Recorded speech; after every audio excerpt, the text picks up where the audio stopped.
இயற்கையை மருந்து சேனலுடைய மேலும் பல பதிவுகளை தெரிந்து கொள்ள இந்த சேனலை சப்ஸ்கிரைப் செய்யவும், பெல் பட்டனை அழுத்தவும்.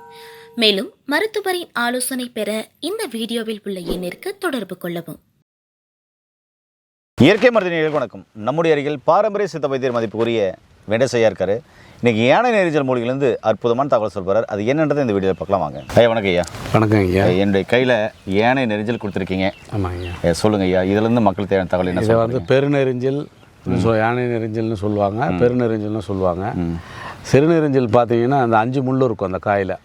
பெருநெரிஞ்சலில் பார்த்தீங்கன்னா 4 முள் வரும். 4 முள் வரும். அதான் அடையாளம். ஏன் இதை அடையாளப்படுத்துகிற அந்த முள்ளை வச்சு அப்படின்னா, இந்த யானை நெரிஞ்சல் 4 முள் உள்ளதை இயற்கை வயகரானே சொல்லலாம். அந்த அளவுக்கு அற்புதமாக வேலை செய்யக்கூடியது. சிறுநெரிஞ்சலை விட பல மடங்கு வேலை செய்யக்கூடியது.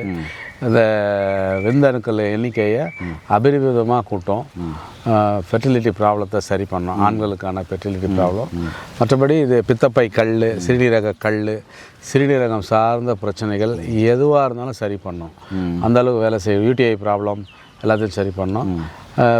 சிறுநெரிஞ்சலுக்கு சொன்ன அதே பெனிஃபிட்ஸ் தான். பெண்களுக்கான கருப்பை குற்றங்கள் அனைத்தையும் சரி செய்யக்கூடிய ஒரு அற்புதமான மூலிகை. சிறுநெரிஞ்சலை விட பல மடங்கு இது வீரியமாக வேலை செய்யும். பேருக்கு ஏற்ற மாதிரி பெருநெரிஞ்சல்னா அது பெரிய விஷயத்துக்கு அளவுக்கு அதிகமான நன்மைகளை கொடுக்கக்கூடியது. அதாவது கர்ப்பப்பை சார்ந்த பிரச்சனைகள். ஆமாம். நீர்க்கட்டி நார்க்கட்டி பிரச்சனை, கருமுட்டை வளர்ச்சி இல்லை, வெடிக்கல, இதெல்லாம் சரி பண்ணுறேன். ஆமாம். ஆண்களுக்கு ஆண் மலட்டுத்தன்மையை சரி பண்ணும். தாது விருத்தி உண்டாகும். தாது விருத்தியை, அதாவது நோஞ்சானா இருக்கிறவங்க ரெகுலராக எடுத்தாங்கன்னு சொன்னால் அந்த உடம்பு நல்ல தெம்பு கிடைக்கும், உடல் பலப்படும். ஆமாம், அதான் வயகரா, இயற்கை வயகரா இது அப்படின்னு சொல்லலாம். ஆமாம். ஏன் நண்பர்களே, இந்த மூலிகை பற்றி தெரிஞ்சுக்கணும்னு நினைக்கிறேன். அதே மாதிரி கிட்னியில் கல் இருக்கிறவங்க இந்த இலையை படிங்கி இப்படி பறிச்சிக்கலாம். இப்படி இலையை பறித்து எடுத்து ஒரு சொம்பு தண்ணியில் போட்டு நல்லா இப்படி சுற்றிட்டே இருக்கணும். சுற்றிட்டே இருந்தீங்கன்னா ஒரு 10 நிமிஷத்தில் அந்த தண்ணி எடுத்து பார்த்திங்கன்னா ஜெல்லு மாதிரி மாறிடும். அந்த தண்ணியை வடிகட்டி குடிச்சிட்டு வந்தோம் அப்படின்னா யூடிஐ இன்ஃபெக்ஷன், சிறுநீரக எரிச்சல், சிறுநீரக பாதை தொற்று, சிறுநீரக பாதையில் ஏற்படுற இன்ஃபெக்ஷனு தொற்று எல்லாமே சரியாகும். அதே மாதிரி 7 mmக்குள்ளே இருக்குது அப்படின்னு சொன்னால் அந்த கல்லுகள்லாம் கரைஞ்சி வெளியே வந்துடும்.